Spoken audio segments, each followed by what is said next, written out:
नमस्कार. सूर्य जेव्हा धनु राशीतून मकर राशीत प्रवेश करतो किंवा संक्रमण करतो म्हणजेच संक्रांती होय. म्हणूनच या सणाला मकर संक्रांती असं म्हणतात.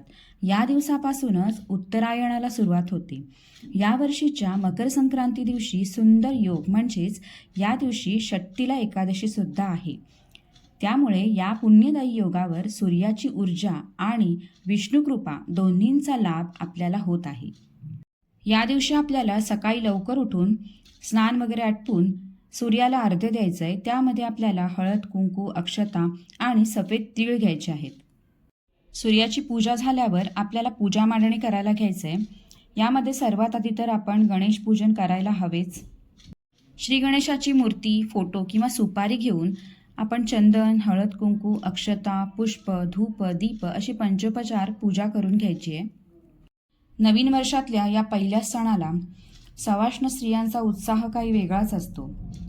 नववधूची पहिली संक्रांत, मुलांचं बोरनाण हे सगळं करण्यात खूप छान हौस भागवली जाते. नवचैतन्याच्या या सणाचं विशेष महत्त्व आहे, कारण या सणादिवशी पूजेत वापरल्या जाणाऱ्या सर्व वस्तूंमागे सुद्धा देवाचे, पृथ्वीचे, या सृष्टीचे आभार मानण्याचा उद्देश आहे. म्हणूनच आज तर सृष्टीचे पालन करते श्री विष्णू भगवान यांची एकादशी असल्यामुळे आपण श्री विष्णू भगवानांची मनोभावे पूजा करत आहोत. इथे आपल्याला श्री हरिविष्णूंची मूर्ती किंवा फोटो घ्यायचा आहे, किंवा मग बाळकृष्ण घेतला तरीही चालेल. पंचोपचार पूजा करून घ्यायची आहे. त्यानंतर आपल्याला विष्णू गायत्री मंत्र 11 किंवा 21 वेळा म्हणायचा आहे. ओम नारायणाय विद्महे वासुदेवाय धीमहि तन्नो विष्णू प्रचोदयात या मंत्राचा जप करावा. त्यानंतर आपल्याला सूर्यभगवानांची पूजा करून घ्यायची आहे. इथे माझ्याकडे हा फोटो होता, त्याची मी पूजा करून घेते. तुमच्याकडे नसेल तर तुम्ही सुपारीसुद्धा घेऊ शकता. त्यानंतर सूर्यभगवानांची सुद्धा आपल्याला पंचोपचार पूजा करून घ्यायची आहे. आणि मग सूर्य गायत्री मंत्र 11 किंवा 21 वेळा म्हणायचा आहे. ओम आदित्याय विद्महे दिवाकराय धीमहि तन्नो सूर्य प्रचोदयात. आणि मग सूर्य भगवानांना हात जोडून आशीर्वाद मागावा की तुमच्यासारखी ऊर्जा मला माझ्या प्रत्येक कामात, माझ्या कुटुंबाला त्यांच्या प्रत्येक कामात यश मिळवण्यासाठी मिळावी. आत्ता आपल्याला सुगडं किंवा सुगट यांची पूजा करून घ्यायची आहे. नवीन वर्षाच्या या पहिल्याच सणाला सवाष्ण स्त्रियांचा उत्साह काही वेगळाच असतो. नववधूची पहिली संक्रांत असो किंवा लहान मुलाचे बोरनाण, हळदी कुंकू समारंभ या सगळ्याचा त्या मनमुराद आनंद घेत असतात. आपल्या प्रत्येक सणांमागे शास्त्रोक्त कारण असतेच. तसंच या संक्रांतीच्या सणाला सुद्धा आहे. मातीपासून बनवलेल्या या सुगडाचे पूजन करताना आपल्याला पृथ्वी तत्वाचे आभार मानायचे आहेत, कारण पृथ्वी आणि मातीमुळेच आपल्याला अन्नधान्य मिळते. म्हणूनच हे सुगड भरत असताना, प्रत्येक गोष्ट त्यात भरत असताना त्यासाठी आभार किंवा कृतज्ञता म्हणून ते भरायचे आहेत. सर्वात आधी तर आपल्याला सौभाग्याचं प्रतीक हळदी कुंकू टाकून घ्यायचं आहे.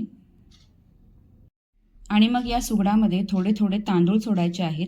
ते टाकत असताना माझ्या घरात भरपूर धनधान्य वाढो या भावनेने टाकायचे आहेत. आणि मग समृद्धी आणि ऐश्वर्याचं प्रतीक म्हणून एक एक हे नाणं आपल्याला सुगडामध्ये टाकून घ्यायचं आहे. आणि मग एक एक वस्तू भरत असताना माझ्या घरात सुख, समृद्धी, धन, धान्य, ऐश्वर यांची भरभराट होवो अशी प्रार्थना करत या सर्व भाज्या आपण यामध्ये भरून घ्यायच्या आहेत.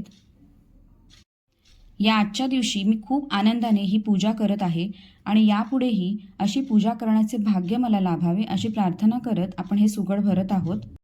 आपले हे सण येत असतात, जात असतात. प्रत्येकाच्या परंपरेप्रमाणे आपण ते साजरेही करत असतो. पण खरं तर आपल्याला या सणांमध्ये निसर्गाचे आभार मानले पाहिजेत, कृतज्ञता व्यक्त केली पाहिजे. कारण देवाचे, निसर्गाचे किंवा कोणाचेही आभार मानले तर आनंद आपल्याकडे कित्येक पटीने येतो असं म्हणतात. सर्वात शेवटी आपल्याला नात्यामध्ये गोडवा आणि ऊब असावी यासाठी हे तिळगुळ टाकून घ्यायचे आहेत. संक्रांतीच्या दिवशी काळी वस्त्रे परिधान केली जातात. त्यामागेही शास्त्रीय कारण आहे. जसं की उन्हाळ्यामध्ये सफेद वस्त्रे परिधान करून उन्हाची दाहकता कमी करण्याचा प्रयत्न असतो, तसंच हिवाळ्यात काळे कपडे परिधान केले तर ऊब मिळण्यास मदत होते. बघा ना, आपल्या संस्कृतीत आपल्या पूर्वजांनी सणांना महत्त्व तर दिलेच आहे, त्याशिवाय त्यामागचे शास्त्रही जपले आहे. आणि हा वारसा आपल्यापर्यंत आला आहे हे आपले भाग्यच. कारण तिळाच्या तेलाने अंगाला मालिश करून स्नान करण्यापासून ते तीळ दान करण्यापर्यंत किंवा कोणतंही दान करण्यापर्यंत हा पूर्वजांचा अभ्यास आहे. हो, या दिवशी दानाला सुद्धा विशेष महत्त्व आहे, परंतु दान करताना खरोखरच उपयोगी असेल अशी वस्तू दान करायची आहे. मग ती छोटी वस्तू असेल तरी चालेल, पण प्लास्टिक किंवा प्लास्टिकच्या वस्तू मात्र अजिबात दान करायच्या नाहीयेत. इथे आपली पूजा पूर्ण झाली आहे. ही मांडणी संध्याकाळपर्यंत किंवा दुसऱ्या दिवशीपर्यंत अशीच ठेवायची आहे. आणि हे 5 सुगड आहेत, त्यातले आपल्याला एक सुगड आपल्या कुलदेवतेसमोर ठेवून नमस्कार करायचा आहे. दुसरं सुगड आपल्याला तुळशी मातेसमोर ठेवायचं आहे आणि तिसरं कोणत्याही सवाष्ण स्त्रीला द्यायचं आहे. चौथं सुगड कोणत्याही कुमारिका कन्येला द्यायचं आहे आणि 5वं सुगड स्वयंपाकघरात अन्नपूर्णेला स्मरून किंवा तुम्ही तुमच्या पतिदेवांच्या हातात सुद्धा देऊ शकता. चला तर मग यावर्षी विष्णू भगवानांची आणि सूर्य भगवानांची एकत्रित कृपा व्हावी म्हणून ही पूजा आपण नक्की करूया.